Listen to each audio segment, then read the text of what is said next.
Good afternoon, everyone. Can you hear me in the back there? All right. Good afternoon, everybody. Welcome to this edition of State of the Castle. Louder? Louder. Louder.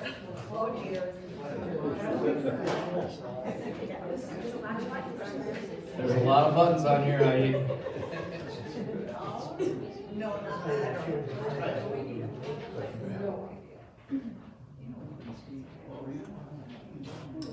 Is Scott in the area? No.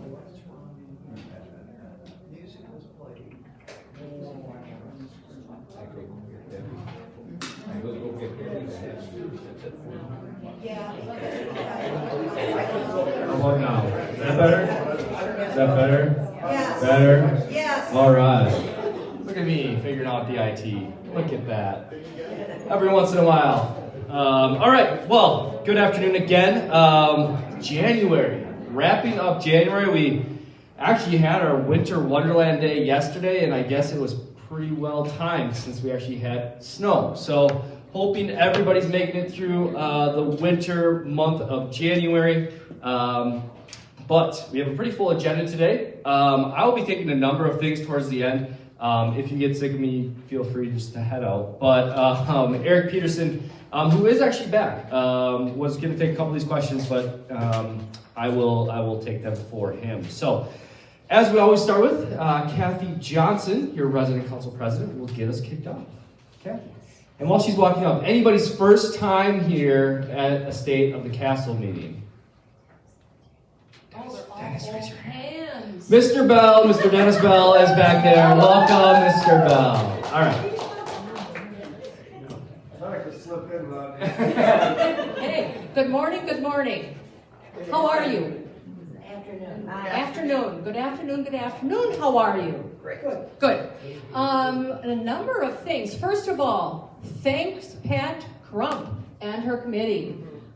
We, on our floor, have pictures on the walls. Yay! So as each floor gets done, please extend a thank you to Pat and her group. We have just, it is so wonderful to walk down that hallway and have pictures on the wall. It really is. I'm looking forward to taking a tour through all the hallways. So thank you.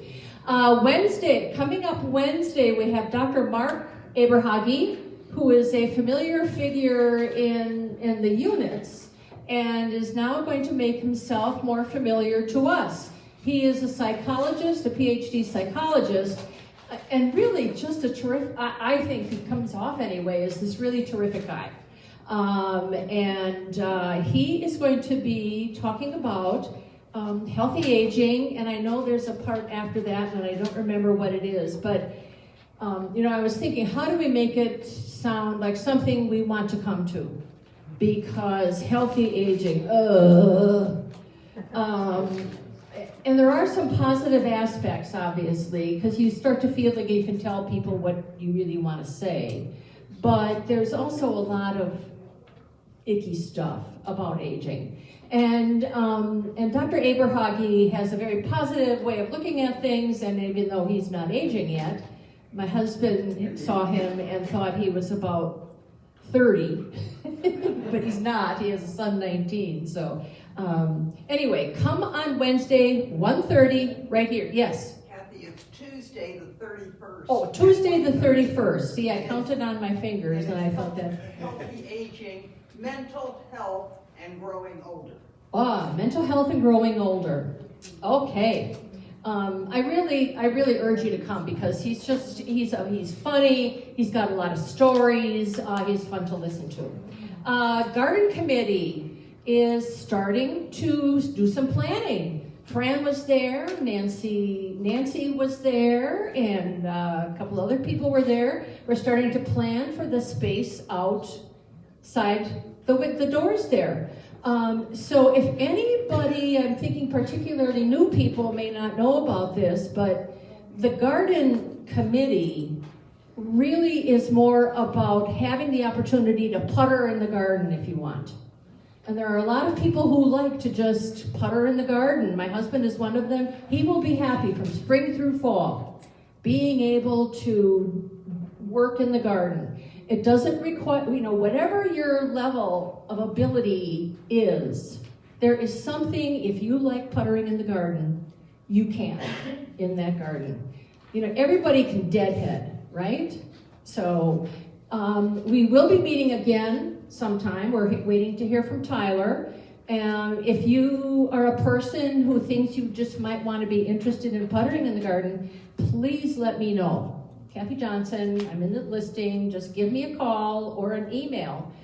We'd be happy to hear from you. So, movies. As you know, we have been showing movies here at East Castle twice a week for, gosh golly, it's been years, hasn't it, Augie? And Augie has really borne the burden of making sure to be there twice a week. But as the rest of us are, Augie too is getting older.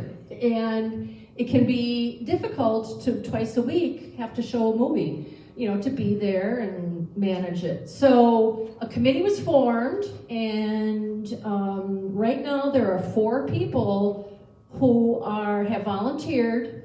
They've learned how to show the movies, either streaming or on DVD in Bradford Terrace.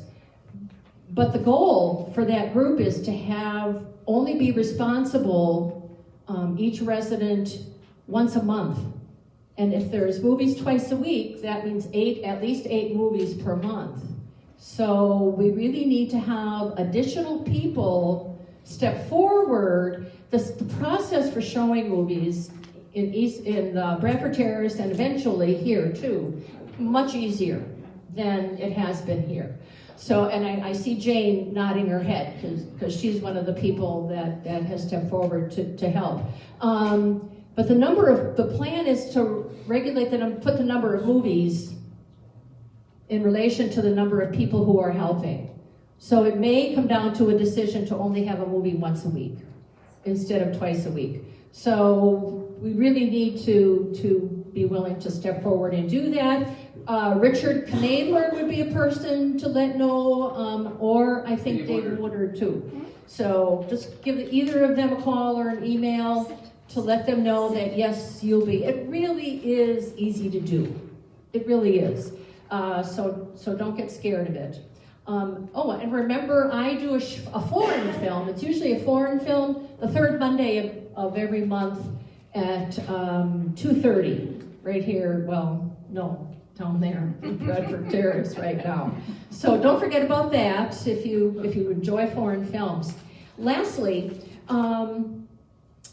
as many of you know, Marion Fraley has headed the Environment Committee for several years and really did a bang-up job for Earth Day, which extended to a week or nearly a week with information and speakers and so on and so forth. But Marion has found it difficult to keep that up. So the council needs to look at how can we get the Environment Committee, maybe give them, maybe they can decide on a new mission besides Earth Day. There are many issues here, and I saw some of them on the list for the agenda today. There are a lot of things here in East Castle, and the council committee has that opportunity to work pretty closely with directors. So just as Marion worked pretty closely with Eric, so that there is an opportunity to really impact in a positive way how things go here at East Castle. So I hope if you have any interest at all in issues related to, managing a facility like this in a way that is friendly to the earth, particularly, we want to look at energy use, how heating and cooling, and how do we help residents to live in a sustainable way. Lots and lots of issues I can think of. So that's it. One more reminder, we will be having elections for the council. There will be some positions available to sit on the council. Those elections will be in April. So we will have a process before that of nominations for people who want to be elected to the council. So you only have to have been here 6 months to be a member of the council. And some things that we look at is a willingness to be a chairperson of a committee or to be a liaison to the council, between the council and the committee, to do some ad hoc projects. We did that when we looked at security issues here. It's a nice opportunity to get to know the facility and your neighbors and to have, again, a positive impact on everyone here. Judy. Did you mention if you're interested in the environment? I'm sorry? If you're interested in the environment committee, who you should call? Oh, probably call me. Yeah. If you have an interest or want to explore it or see if it's something that maybe is a good fit for you, just give me a call. Be happy to talk with you. Okay. Make sure to get to know who is the resident council person. That's your neighbor. Let them know what you're thinking. Thank you. And now we have Lindsay.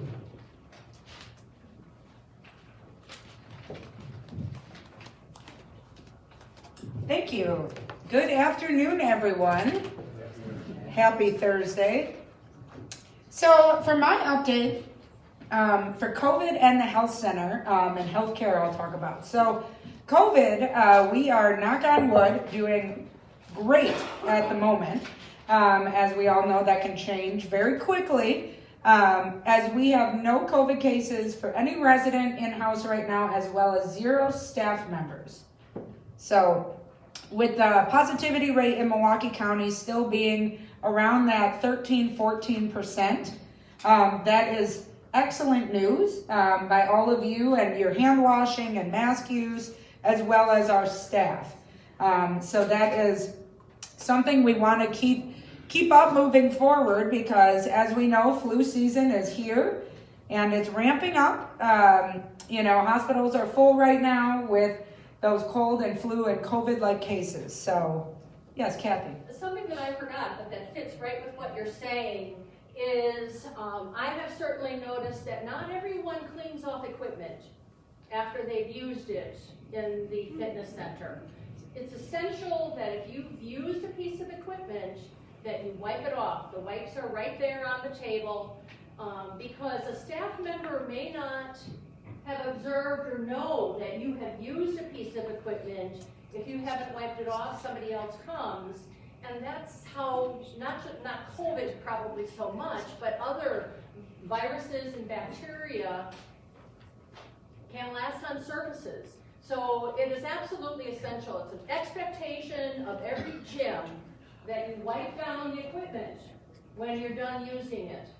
So please make sure, if you need assistance, let somebody know so that they can help you with that. But please, please, please take a responsibility for yourself as well as the others in this community to wipe down the equipment.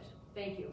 Very good. Yes, wiping down the equipment, as well as I'd recommend, if you're about to use it, grab a wipe. And, just to be during this flu season especially, and COVID season still, wiping it down doesn't hurt anything because you don't think about it, but all of a sudden after you start talking to someone, you touch your eye, and now you get hair in your eye or something along those lines, and then that's where those colds or illnesses can pop up very easily. So thank you for that. And then from a health center update, there is a new nurse manager. Last month it was still very new before we met, so now Gima Vargas is our new nurse manager for the health center. She was prior the 4th floor nurse, and Gima's been here 12 years. So she is a long-standing nurse, a rich history with East Castle Place, and we are very excited for her to continue the success that she's done over the past month in that role and moving forward. So Gima will office out of the 4th floor health center and work directly with Ashley and the health center, assisted living and memory care team. And then just another update I wanted to add is the blood pressure clinics, a plug for those. So Teresa back there goes once a week to these blood pressure clinics, and we are not having an attendance. And we would like to see all your smiling faces there to get your blood pressure read. So that is in the medical clinic on the first floor, right down the administrative hallway wing. And those are every Wednesday at 1 o'clock. So we'll see you next week Wednesday for your blood pressure clinic. Sandra. Do we not also, with the shift of the new nurse manager, there've been other shifting, and we now have a fourth floor nurse who is there full time, and we also have a new manager on memory care, because we've lost someone there, and we now have a veteran nurse who is managing memory care. Is that correct? So the question was about managing the other areas of healthcare. So fourth floor as well as memory care and first floor.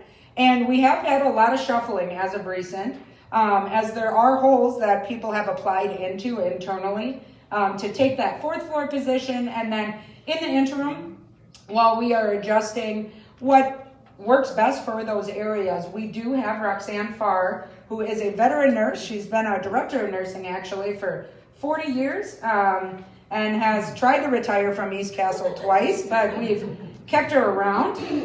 She's thinking of retiring again, so we're considering that, but it has not been accepted yet. No, I'm just kidding. We let everyone retire here. But so Roxanne is supporting our third floor memory care right now, as well as the first and second floor. For the medical clinic on the first floor, another great news. I know we've talked about having a flyer or kind of an index card that we can reference of what our capabilities are in that first floor medical clinic and what services are to offer. So like a podiatrist, an audiologist, if our medical director or nurse practitioner is now your primary, they can see you out of that clinic specifically rather than coming to your apartment for that appointment time, if you so choose. So that will be forthcoming by the next State of the Castle that we can review and discuss. So exciting movement there in the new year. Any other questions for me? Audiology, have we had it before? Yes, we have an audiologist that is through our Health Drive ancillary contracted people, and they are able to come in for our health center and memory care residents right now in assisted living for podiatry, audiology, and optometry. They are able to come in and see those individuals, but they are also able to see the greater community. Again, that does get run through your insurance. So if you have an audiologist in the community who you're already seeing, I would make sure that you are, in good standing there to transition to an internal doctor here. But if you'd like more information on that, you can see myself or Teresa on that. Is it an ophthalmologist or an audiologist? It's an audiologist and an optometrist. So an audiologist would be able to help with hearing aids or hearing modalities, and then the optometrist for your glasses. These services too, since they contract out, it's not necessarily like a vision forward, I would say, where you can get that. It's a little longer in terms of your return if you're getting contacts or glasses, but it still is an internal service that you wouldn't have to leave here for. So. And they're covered mainly by Medicare. The podiatrist, as far as I know, I've never seen a bill. So the statement was they are covered by Medicare, as many don't see a bill, and that is correct. You can see a podiatrist under your Medicare benefit every 6 months. And the audiologist and most people work the same way? Yes, audiologist as well. I also believe that every 6 months, but don't quote me on that. That could be once a year. All right, any other questions for me? Otherwise, I will move on to Majorca for a hospitality update. Thank you. Good afternoon, everybody. So if everybody walked past the dining room on the way to State of the Castle, you saw that we received our linens. So we will now have our linens on the dining room during dinner service. Kind of another exciting update is starting next week, Tuesday, January 31st, the Gilman is now going to be open for lunch.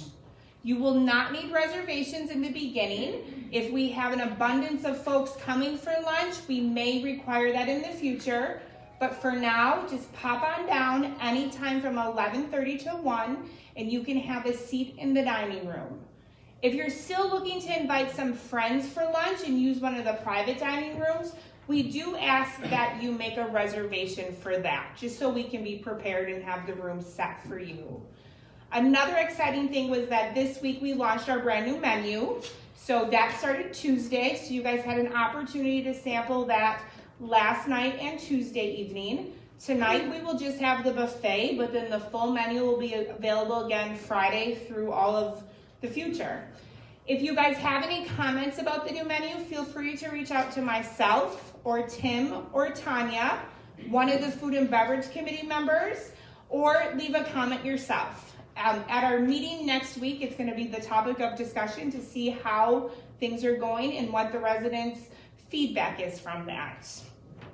The only other thing I have is one question. That was, when are our ice machines, coffee and juice machines going to come back to the new bistro? So unfortunately, that is not a service that is going to be in the new bistro. If you guys can remember, prior to construction starting, in the old bistro, we never had the juice machine and the coffee machine available for the residents. It was just something that during construction we had to temporarily move. So it was temporarily moved to the club room until we could get it back into the kitchen. So we will just continue with the pots of coffee, the little juice cups, and the water decanter there. Any other questions for myself at all? What's the latest situation with the tablecloths? They're here. They're on the tables today. Oh. And they will be there from now until forever. Great. Yes. Mr. Fry, did you have a question? Why not the juice machine back? Because it is in the kitchen, and we want to, offer a little bit nicer service with the little cups of juice versus the juice machine. And it's the same type of product you're getting. It's just more convenient for you to grab the cup of juice that's already sealed and eat it in the dining room or take it up to your room, and it really alleviates a lot of spillage. But isn't that more expensive to buy the cups? It's priced out approximately the same. Can't we go over to Bradford and use that machine there? If you would like to, you're more than welcome to. Just make sure you remember it's a masked area, so you do need to put your mask on when you're over there. Any other? Yes, Mrs. Meyer. This evening, if I choose not to have the buffet, but I go to my room, I can have anything on the Correct. Anytime you're dining in your room for delivery or pickup, you can always order anything off of the entire menu. Tonight, we will only be having the buffet if you're coming down to the dining room, and that was to accommodate everybody's needs for the lecture series that starts at 6, so we can make sure everybody is fed and not rushed to get out of there on time. Anything else? All right, well, next is Mr. Mike Brever.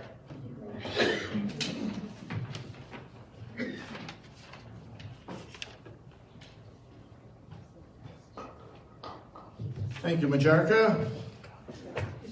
Just have a half hour or so of things here. Actually, there's a lot of stuff coming up after me, so I'm not going to take that long. But there are a couple things I want to talk to you about. First of all, just on a personal note, one of your neighbors turned 100 this week, Doris Reisel. I want to say happy birthday to Doris, and I hope you all take the opportunity to do so as well. I got out your tax letters about 2 weeks ago. They were all on your ledges. If any of you didn't get your tax letter, or if you think your tax letter is wrong, please come and see me, and we can work that out. Just come and see me if you think it's wrong. We'll work it out. We also this past week released the funds for. It's on the podium. Oh, here we go. we released the funds for our scholarships for January from the treasure chest. And we had 3 recipients. You remember, we actually awarded 13 scholarships in September. 10 of them were funded immediately. 3 of them were held over until January, when those student employees had their full 6 months in as employment. And we want to introduce them to you right now. Emma Gingras was our first recipient. She's in our nursing department working as a certified nursing assistant, currently studying at UWM, wants to become a physician's assistant. She anticipates graduating this coming May with a degree in cellular and molecular biology with a chemistry minor. She's currently holding a 3.934 grade point average, so we think she's very worthy. She does want to go to school in September somewhere else to pursue the physician's assistant degree. Not certain if it will be in the Milwaukee area. If it is, she potentially will continue working here. And those of you on the review committee will have to look at another scholarship application from a wonderful and very worthy person. Brady Wigman.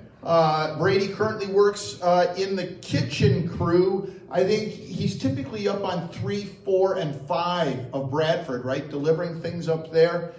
He's studying at the Milwaukee Institute of Art and Design with the goal of working at a programming company or studio writing software for art media and other entertainment venues. I'm old enough that this stuff didn't even exist when I went to college. But I think we're all very proud of them. He anticipates graduating in May of 2023 with a Bachelor of Arts, majoring in illustration. He's a real slacker.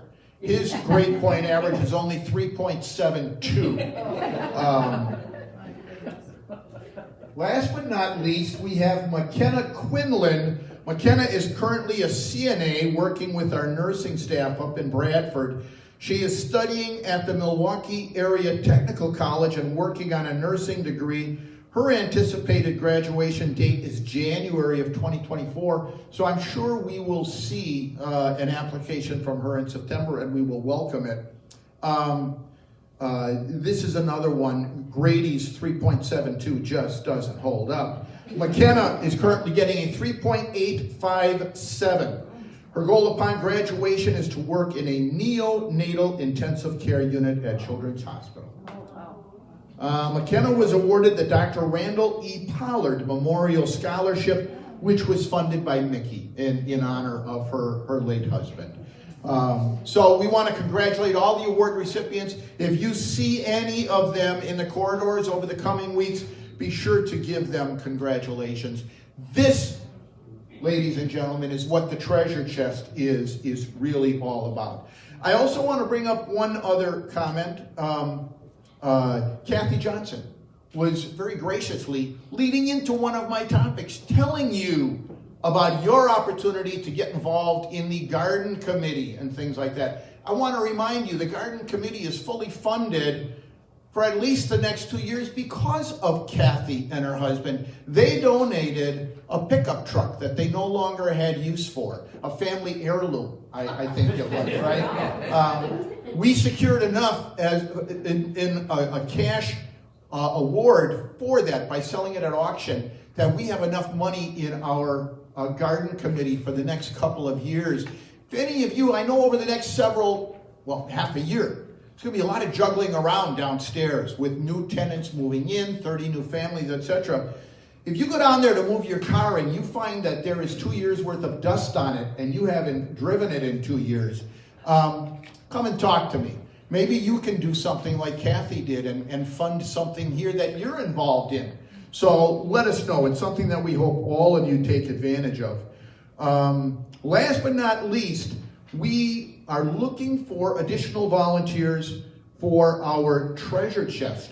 Some hosts to work in the treasure chest and also some cashiers. If you know someone who's a volunteer already and you have some interest in it, join them the next time they work. Come on down, see for yourself. Hopefully you'll find that it's a lot of fun Every other month you get invited to a meeting where we assign schedules and you get free donuts. You know, I think that's pretty good. So you can come on for that. If you volunteer to be a cashier, we will train you. There's nothing to it. We provide the equipment you will need and we will train you. Please come and see Jane. If you have any questions, Jane Peterson, any questions or comments, she'll be happy to help you with that. And there is the chance that in the coming weeks, there has been some interest from some of your neighbors into whether or not we could take up another collection for Ukraine. I'm not certain that'll happen yet. We're still researching it. Maybe yes, maybe no. If you see a flyer on your ledge, this will be the same thing as it was a year ago when the funds went to Ukrainian refugees through St. Michael's Ukrainian Church on the south side of the city of Milwaukee. We're still researching whether, we're going to be doing that, so I'm not certain. But if there's a flyer on your ledge inviting you to participate, that's what it's about. And that's all I have. Do people have questions or comments for me? I think next up is Tyler. All right. Well, thank you, Mike, and thank you for sharing the stories of these three amazing recipients. I will not share with you at this time my grade point average in college. We're just going to gloss right over that because it was not a 3.7, if Mike thinks Brady's a slacker. But anyways, I have a couple updates for you. First things first is the construction renovation update. I'm actually going to jump right into the comments, or the questions rather, and then we'll kind of go through that. I'll provide you some updates. So, the new chairs in the garage that have no covering for them to be protected from dirt and dust. Again, these chairs have since been covered and are now in actually a different storage area. So, the maintenance team was cleaning out the back storage area, which actually is more of a storage closet. They'll be put in there. So thank you for that comment. That should be fixed by the end of the day today.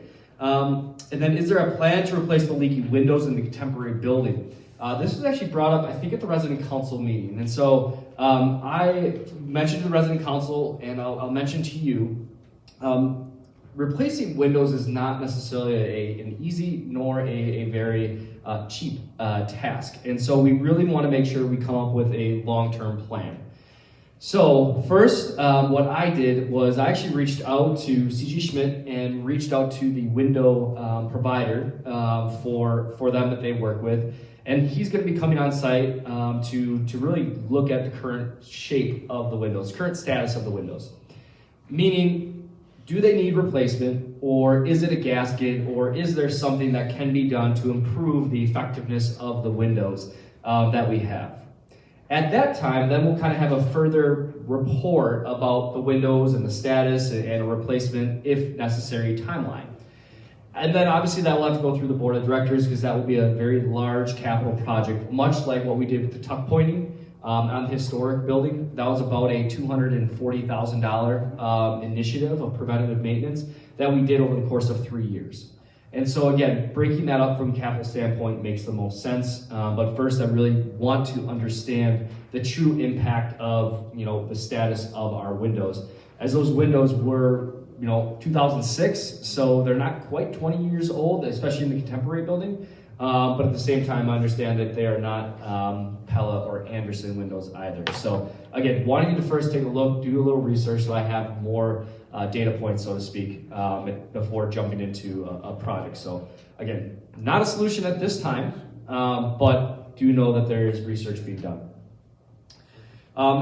Then speaking of windows, I'll just jump to the last one because the top of the windows in some hallways are down. It's creating them both unlocked and a draft in the hallway. So Eric and his team are going around, again, hopefully today, to go down each hallway to make sure the windows are locked and shut properly to mitigate those drafts. That's the window talk. Are there any questions regarding windows? Yes, Jim. In the historic central staircase, there's a door to the roof. It's almost always left open. It's propped open today.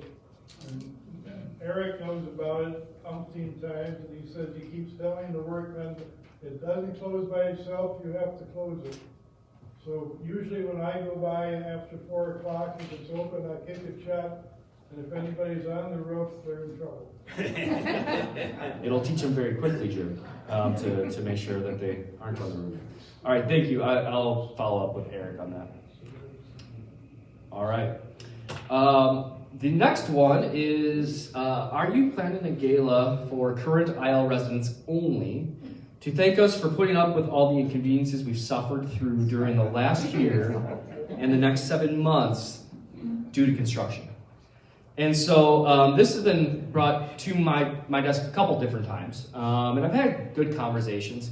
And yes, it is a great inconvenience. And yes, we are coming up on our 140th year. If you remember if you were here 135 years ago, or for the 135th gala, we did do a gala. And so I know Mike and I chatted briefly about what we want to do for the 140th.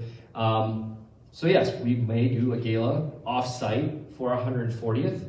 We also will be doing a grand opening for East Castle Place. Probably a couple grand openings. We're going to do one when the new bar opens and the new front lobby opens. And we will be doing a grand opening to combine kind of the two spaces. At the same time, we'll be taking down Lindsay Hall. So again, I think maybe some free beverages would be in order. Then, at the end of June, early July, we will be doing a grand opening where we will be inviting in both obviously your new neighbors, but also community members to really signify that the project's been completed and to showcase your beautiful new community. So I don't know if that's what you're asking, but I am sharing with you that we are looking at doing a couple of different kinds of grand openings, and then obviously one grand opening that will be, again, we have a budget for it. It's actually in the construction budget. It's much larger than a free happy hour. So again, I understand, and again, I can't thank you enough for your patience and understanding for the inconveniences that you had to deal with. I do think that, again, some of that pain and suffering might be worth it as we look over towards our main dining room and the incredible programming that we have over there. I mean, our staff are looking really nice in their new uniforms as well. I don't think Majarka mentioned that. The blue tablecloths really set up well, and Majarka's team and Majarka herself has done an incredible job to really make that dining room into something special. And so, I'm working closely with the garden committee and impacting that area. I'll actually be meeting with KEI tomorrow. So the garden committee and I will be meeting hopefully the next week or two. But again, that's the negatives and the positives, right? The positives are you as residents living here have impact in this project. Your fingerprints are on this project. The other side of that is, yes, you have to deal with the inconveniences. So again, that appreciation for you is great. I don't want you to feel that's been overlooked by any stretch of the imagination. And I'm excited, and I was actually talking to one of your neighbors earlier, and she said it was kind of exciting that things were coming online piece by piece. It was kind of a build-up. We get to see it, get to experience it, and then we have something else to look forward to. And then we have another piece to look forward to. But I know sometimes we get caught up in that piece of, that's our frustration. I need to walk, in another area. I don't have some things that I like to have. So again, I truly do appreciate and I understand the impact that the project does have on you in living here. But I think, 7 quick months will go by. If you can believe it, we started this project back in February. So we're almost a year into it. And so for me, it's gone very quickly. Hopefully, maybe not for you, but for me, it has. Dave. Are these grand openings planned for the existing? Yes. Sorry, Dave. Yes. The grand openings are planned for the existing current you in this room residents, and that'll be the grand opening for the bar bistro, the front lobby, the library, the mailroom that I'll get to, and then obviously the dining room. We'll combine those. Then we'll probably do a little grand opening / initiation, I'm blanking on the word, for Lindsay Hall. And then we'll be doing a grand opening for you as current residents, our community partners, and your new neighbors, signifying the end of the program, of the project. And I think for that we can all celebrate. So again, we'll have kind of 2 mini grand grand openings, and again, this doesn't account for the 140th gala that we potentially will be doing as well, and that would be somewhere offsite. All right. The plan for the mailroom. Looks like the west wall's been removed, and that would probably be correct. There are parts of that west wall that are removed. The plan is, again, we just had our in-wall inspection from the city, I believe, on Wednesday. We're looking at doing some drywall beginning next week in the Commons North area. Things will hopefully go quickly then, and we'll get a wall back, and then we can start seeing what that mailroom is going to look like. Again, the mailroom is going to be the mailroom for the community. So those new residents will come to the main mailroom, and again, we have to add mailboxes. We actually have to get up to USPS code because we've touched the mailboxes. So we have to add in some larger package boxes, thanks to Amazon, that we're all appreciative of. But there's just some new requirements now that it's not 2006 and it's 2023. So that's what's happening in that mailroom. I do believe that's just kind of been open as of late. Their work right now is at a standstill until they start that drywall work. Again, know that that mailroom will always be accessible, but usually plan from the hours of 7 a.m. to 11 a.m. that it won't be accessible. Another question about kind of construction related, are there plans to upgrade the sound system in Lindsay Hall to benefit those with using hearing aids? So if you don't remember, we had a generous donation of a sound system back in 2018. That sound system still exists, although you do not see the speakers on the wall. It exists in the form of really the controls, for lack of a better term, that are behind this wall. That controls does allow for what they call a hearing loop to be installed, and hearing functionality. So basically, if you have a new hearing aid, you can kind of Bluetooth into it and have a better experience. So yes, we will have an upgraded sound system in Lindsay Hall. These beautiful cords here will go away, which I'm very excited about, and we'll have a new sound system. Again, that's through the Lindsay Hall makeover, and that makeover is going to happen in early April. It's going to start in early April, but by then we'll have our new bar, bistro, and our second floor open. So again, things will happen coming online. Before I go to the resident shooter, our resident shooter. Wow, I knew I was going to say that. Teresa had talked to me about that, but not the resident shooter. Oh boy. All right, so we're going to figure out how to recover from that one. So we're going to skip that one. We're going to go on to resident bios.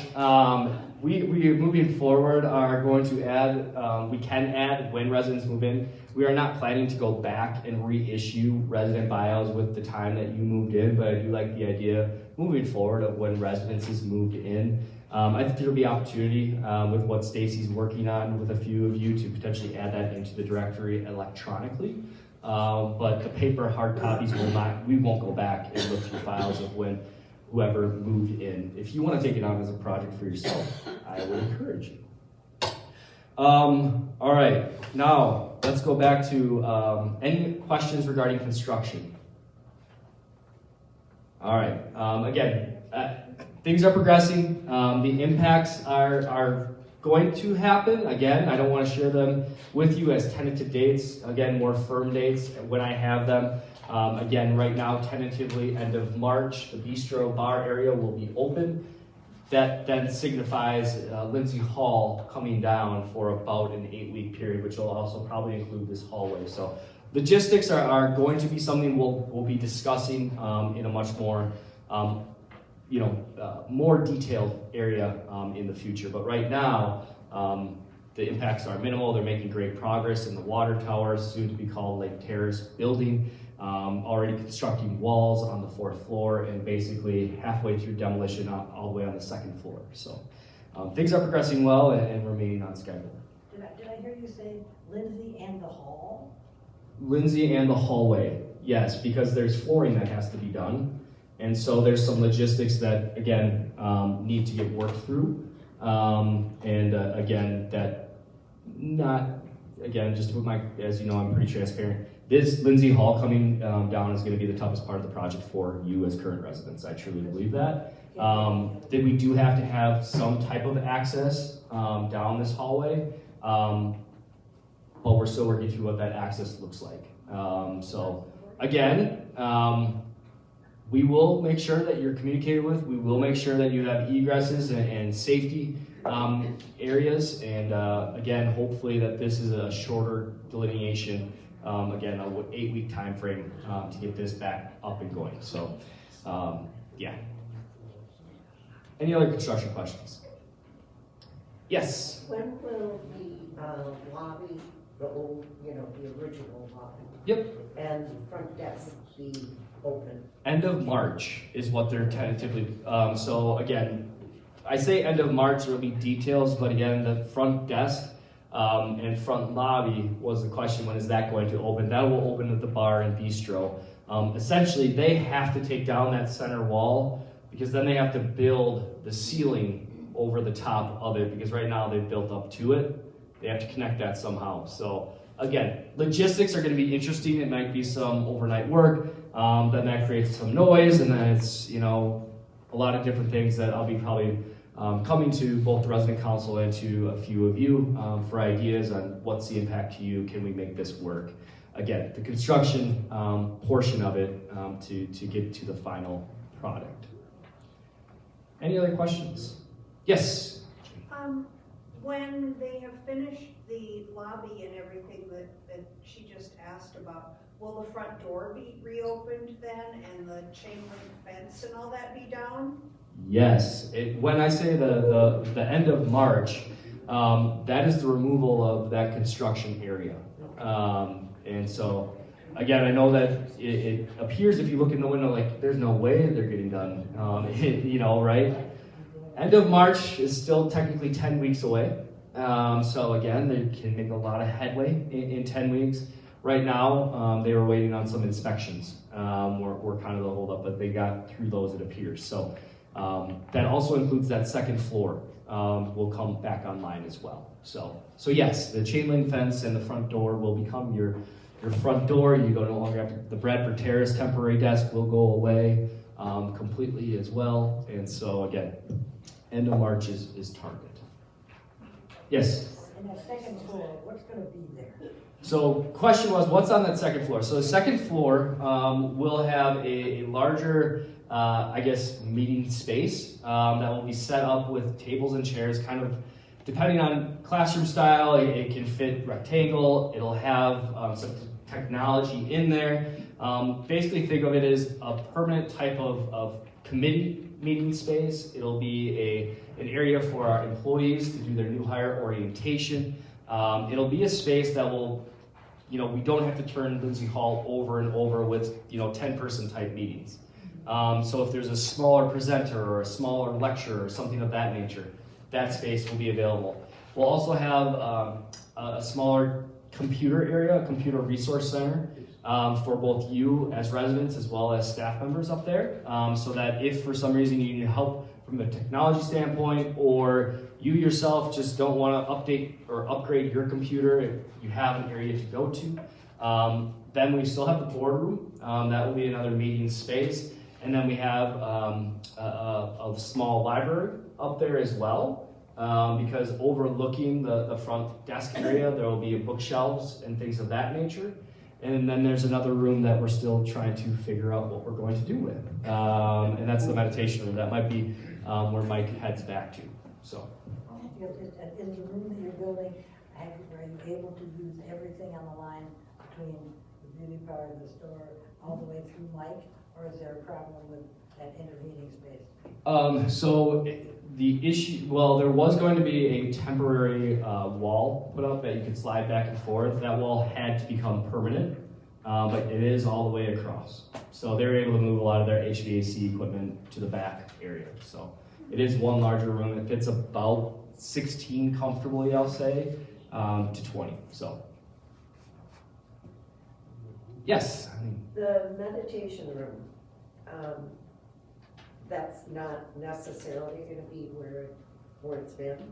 Right, still working through, there's about 2 or 3 spaces that are still working through how to identify those, and so those might what we say, come online and then work through, much like we've done for Bradford Terrace. Once we can feel the space, see the space, get used to the space, what we need for the space, then we determine what that space is. So we go in with ideas and we're flexible based on your request and what our business needs are.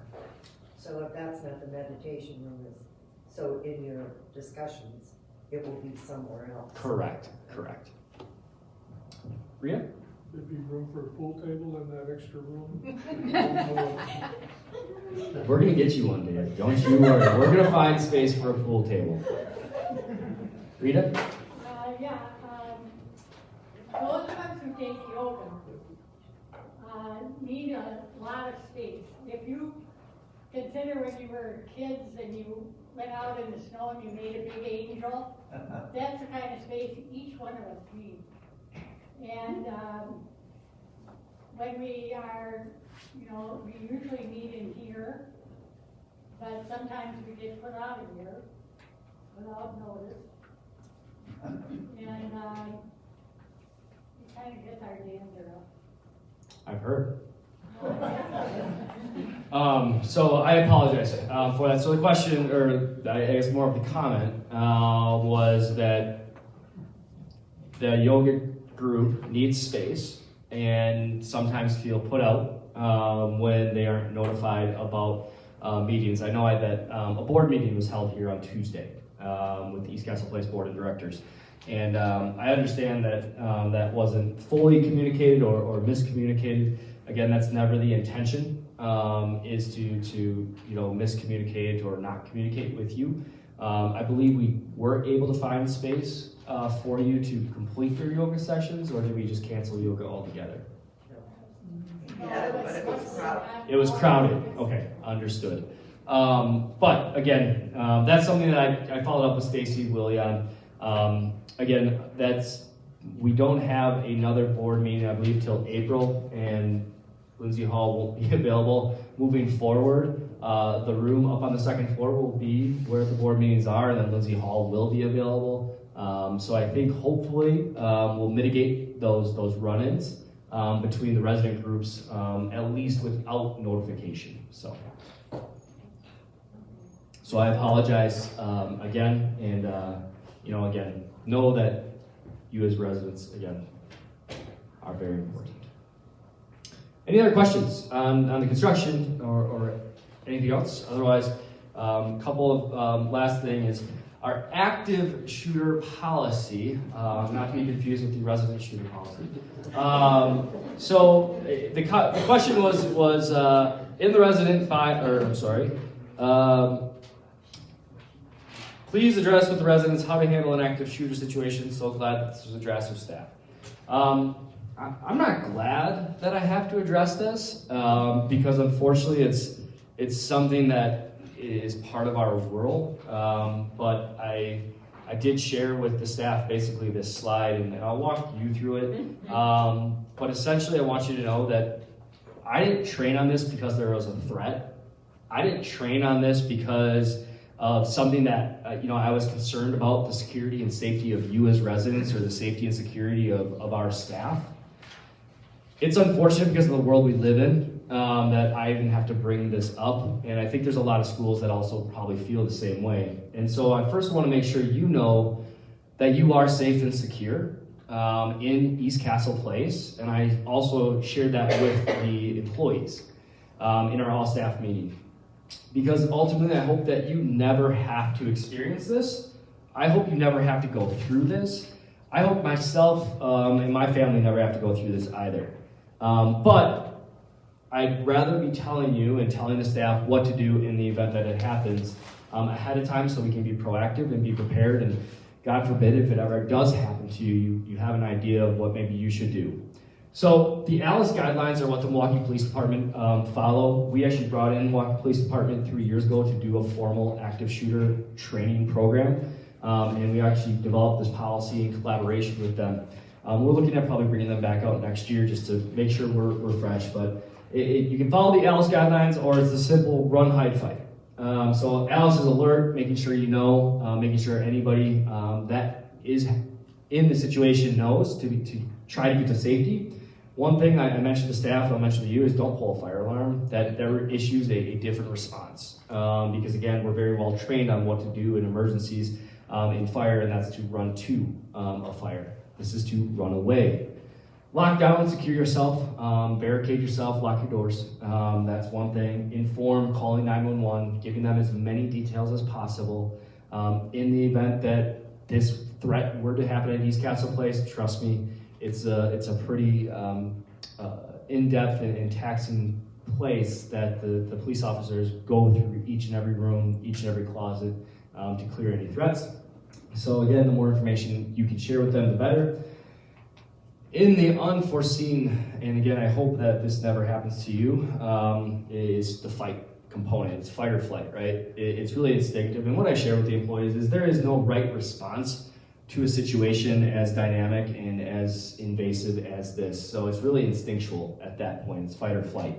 And so again, if you are, encounter them, self-defense, and then evacuate. Leave that area of threat as quickly and safely as possible, and kind of go back to L and locking yourself in a room. But run, hide, fight is really the simplest one. First, run away from the situation. Second, hide, and then obviously worst case scenario is fight. So I'm not sure which resident wanted to know that, but wanted to address it. Wanted to make sure you also know the safety and security we have here at East Castle Place. We do currently have one entrance. Upon opening all entrances, we'll have 3, essentially, that are monitored, that are public access areas. Those do require you to be buzzed in, so to speak. You all, as residents, have keys to those doors or badges. We have over 38 cameras on campus so that we can, look at and monitor different areas of the campus. We also do have 2 security guards overnight that monitor in this area and do other tasks. And then we're fortunate to have Teresa's staff 24 hours a day, monitoring the staff as well, monitoring those entrances. So we also installed a gate last year, and I'm happy to report that gate, as much of a deterrent as it is, we can knock on wood, we haven't had a car stolen off the parking lot in over a year since that gate's been installed. Unfortunately, I was in some of these State of Castle meetings where I had to address, we did have theft of cars. I know that there's theft still going on in the city of Milwaukee of cars, but we're fortunate that it doesn't appear that they know that East Castle Place is a simple target. So I also encourage you, if you are out walking, to walk in pairs, not only in the event that you fall or the event you have a medical emergency, but also just for your own safety. Generally, the crooks are looking for a simple get. And so again, if you're in 2s, usually you're less of a target than just walking alone. So that is something that I just want to encourage you. Again, take your own self-safety.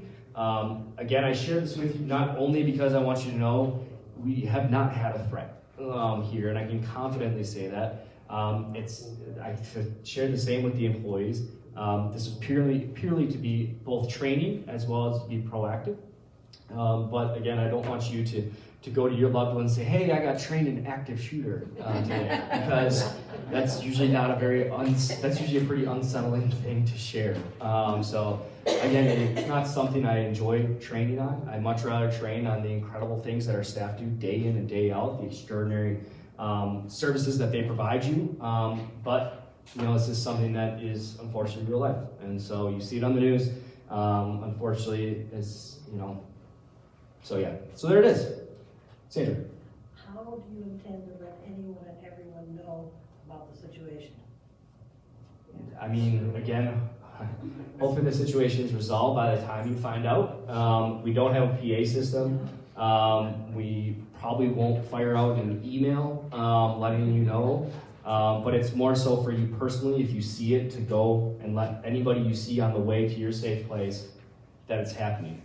Again, in the event that it happens, hopefully you don't know, because the situation is resolved by Milwaukee Police Department. And that is something that, thankfully you weren't a part of. This is more if you're actively seeing it and involved in it, that as you go run away to let people know that you shouldn't enter that area. It's not necessarily for us to go overhead and say, hey, we have a situation. That's not something that we would do. Much like in a fire, if a fire is in the historic building, we're going to pull the alarm in fire or in the historic building, and again, if it's in an apartment, it's localized to that area. I've got another comment, which is occasionally your garage doors fail, and they are open, which allows access to anybody who wants to come in to all the floors, because once they're in, you can take the elevator and go anywhere. What are we gonna do about that? Because those doors are not repaired fast. Sometimes it's a whole day deal. Yeah, good question. So the question was about the underground parking. And I will share with you that in the event that somebody wants to get through the doors, they're going to find a way in. Yes, the garage does open us up to more threat. And so that's where, you know, in talking with Eric and working through those pieces to make sure those are priorities to get them fixed. I guess, you know, I don't have a great answer other than they should be a priority. But again, yes, we are vulnerable if those doors are open, but at the same time, if there's a will, there's a way, unfortunately, if somebody wants to do something damaging. It's just much easier, obviously, if the doors are open. That's it. We had a situation at condo that I lived in with that, and we were always prompted to, when we enter or leave, to wait until the door comes down. Now, I don't know how long that takes here, but people use their clicker when they get in to also shut it. Is that possible here? I'll check on that. I'll check on that to double check your clicker. So good thought. Let's go.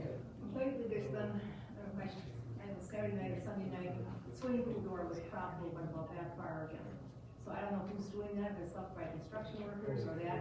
Sometimes the one out by the old garage door on Lake Drive there, that's been probably for the Okay. So I see those things when I walk the dog. So I reported to the front desk, but why are they open? Because somebody propped them open and forgot to unprop them. So. But anybody can walk in there, and I know there's a bunch of vandalism going around over at St. Mary's where 7 cars stole on Sunday night, I think it was, or Saturday night. And they, in the water tower parking garage, they're racing their cars through there at night, you know, drag strip, it's just really something. It caused St. Mary's, and it's a constant problem. Yeah. I will mention it to construction. Make sure that they're a little bit more vigilant.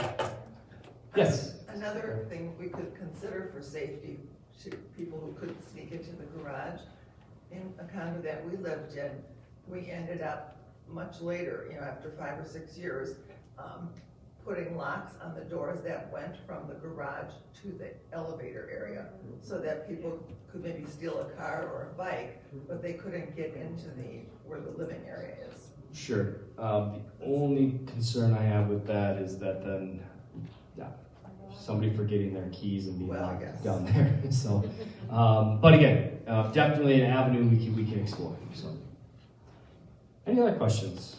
The odds are if you've got keys to your car, you've got keys to the building too. Not necessarily. Those are good odds, but not necessarily, as Arlene said. 8 to 1, Jim, probably. I'm just kidding. Rita. Well, this is just a suggestion. I read the last one in California because I was there in both of those places. And there are a lot of the things, the shooters are dissatisfied with people they work with or, you know, where they've been working and they were dismissed or something happened. So that thing that would be suggested to me would be that would be very good to the people that work here.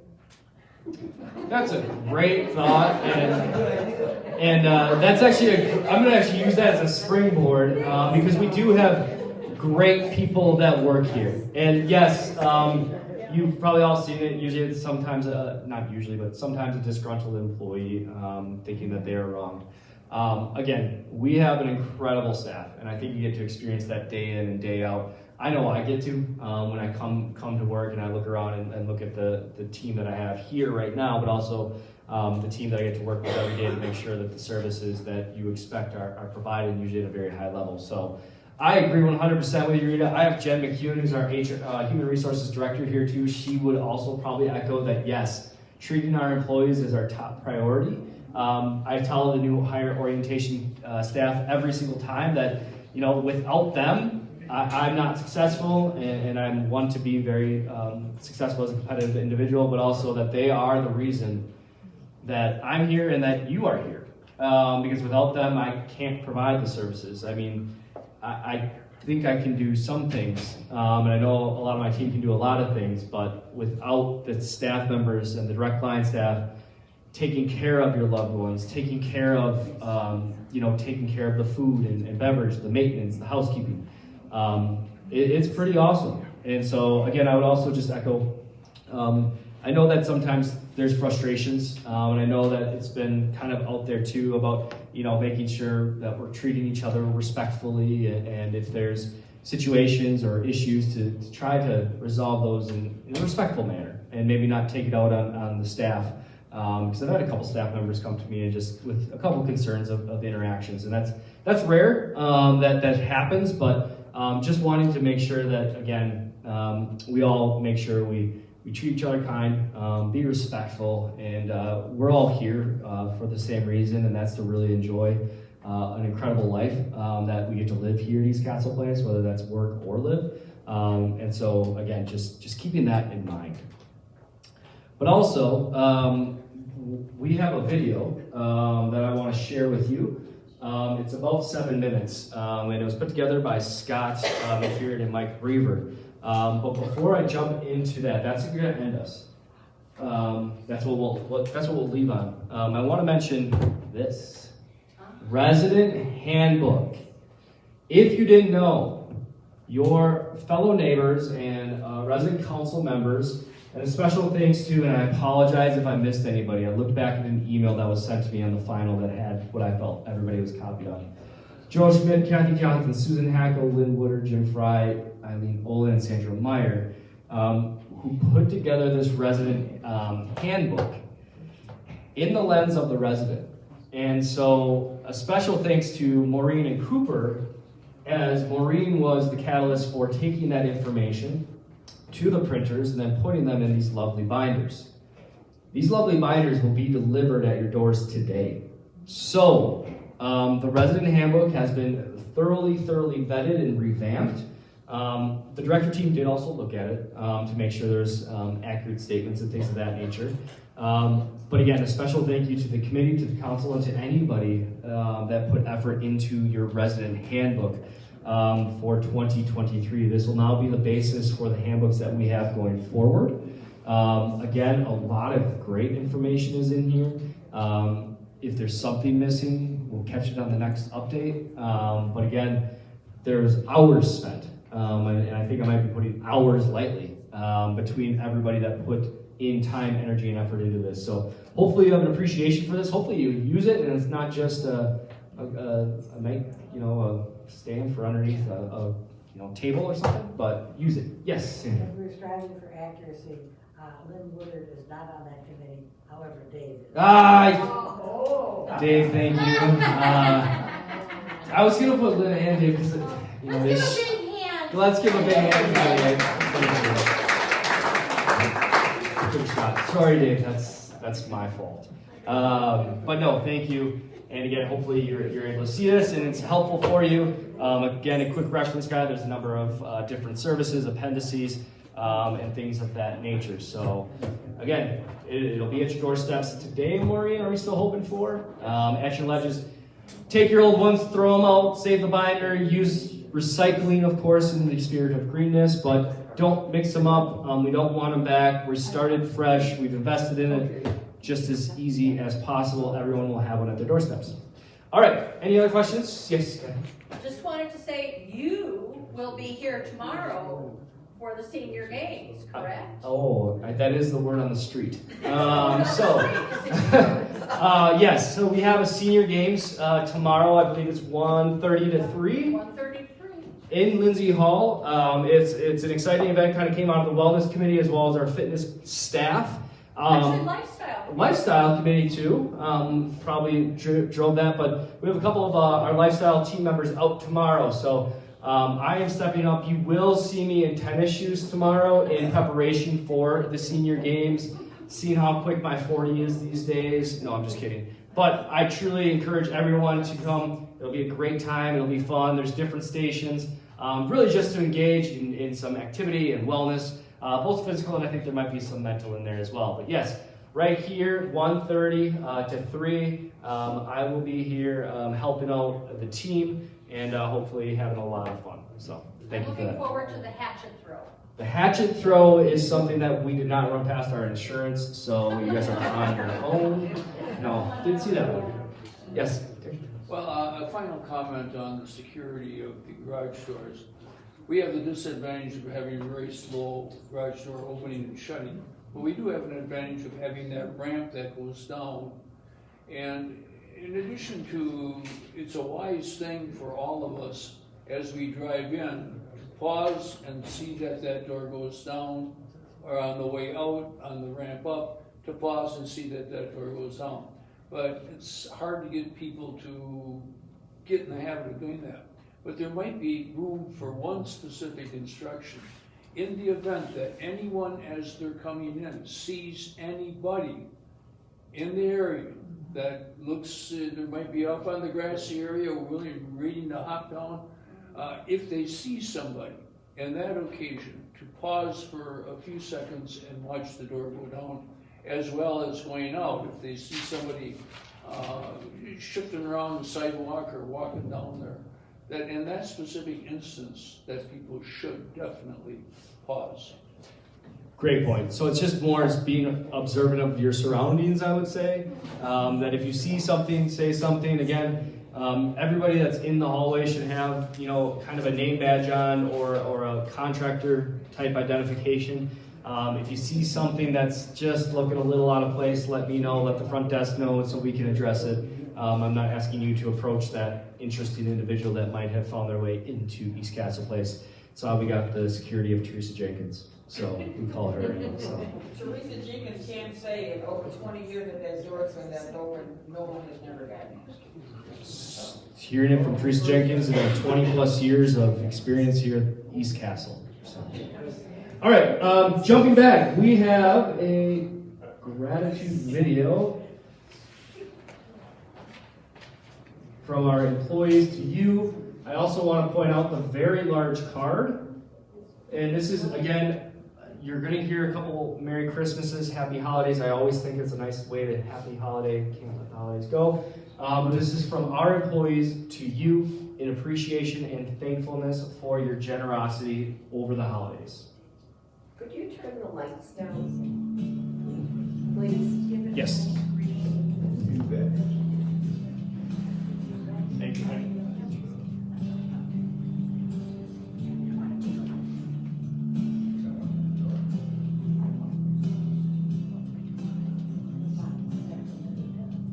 Thank you for the gift.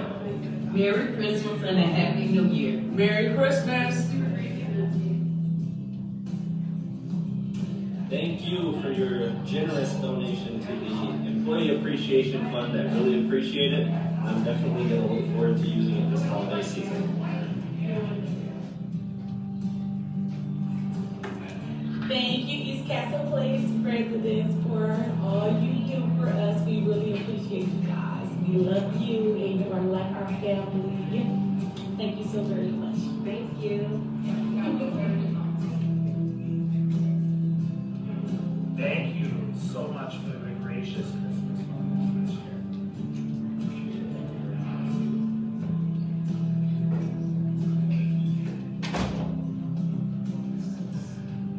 Thank you for the residents of the bonus.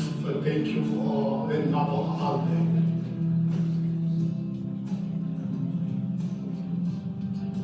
We would like to thank you for the 2022 Employee Appreciation Fund. Thank you. Thank you. Thank you. On behalf of the fifth floor, we'd like to say thank you so much for the Christmas bonus. Thank you so much. Thank Really you. appreciate it. Really appreciate it. Merry Christmas, Happy New Year. Thank you for the bonus that you given to us. Thank you very much. Appreciate it a lot. Thank you. Thank you very much for the Christmas bonus. Thank you very much for the Christmas bonus. Thank you very much for the Christmas bonus. I just want to thank everyone that have donated. It means means a lot and it helps to support my family, so thank you very much.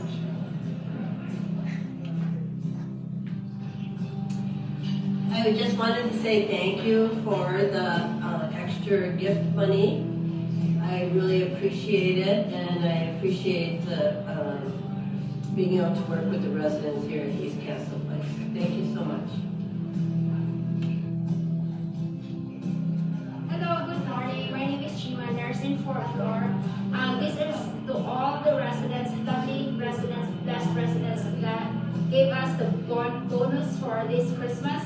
I am so happy and I'm so thankful for sharing your blessings for everyone in East Castle Place. And my share, I sent it to the Philippines to help also with the people for their Christmas gifts there. So it's very nice and I'm very thankful for it. Have a very Merry Christmas. Thank you. Thank you for the holiday bonus. Hi, I'd like to thank all the residents that donated all the extra funds for our Christmas holiday. Thank you and Merry Christmas. Hi, my name is Reese. I would like to say thank you for the Christmas bonus. I really appreciate it for me and my family. Happy holidays to you and yours. Thank you so much for the bonus. I hope you have a beautiful holiday and I'm not good. Hello, my name is Audrey and thanks for the Christmas bonus. It's appreciated. Thank you. Hi, my name is Marquita Hayes, and I want to say thank you.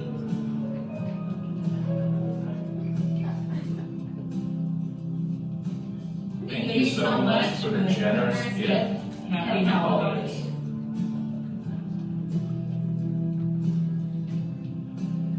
Good morning, residents. My name is Jerome Williams. I work in laundry, and I want to thank you so much for the appreciation that you've shown me. Thank you so much. Hello, thank you, residents, for everything you've done for us. Thank you.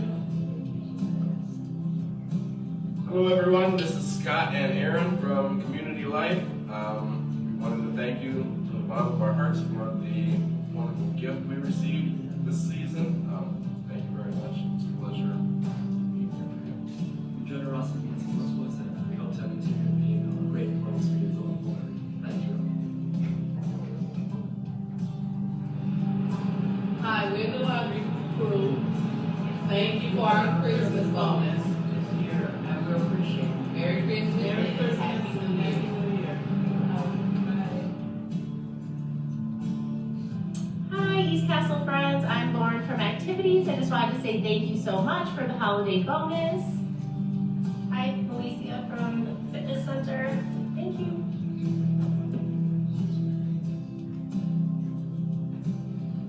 Just want to say thank you again for the generous gift for our staff. I know they greatly appreciate it, especially before Christmas. Thank you again, and have a happy and Merry Christmas. Thank you.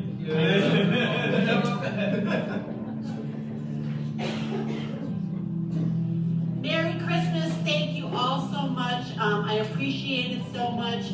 I'm glad I work here and Merry Christmas. Thank you and happy holidays.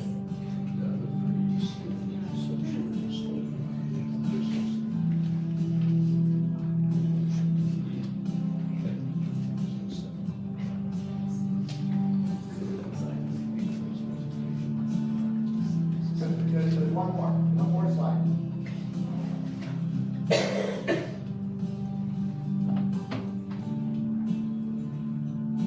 There you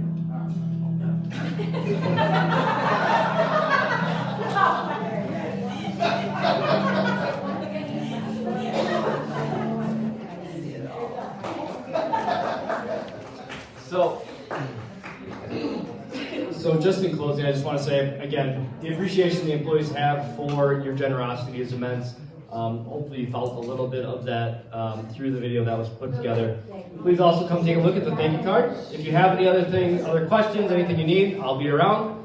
Enjoy the rest of January. We will see you in February. Take care, everyone.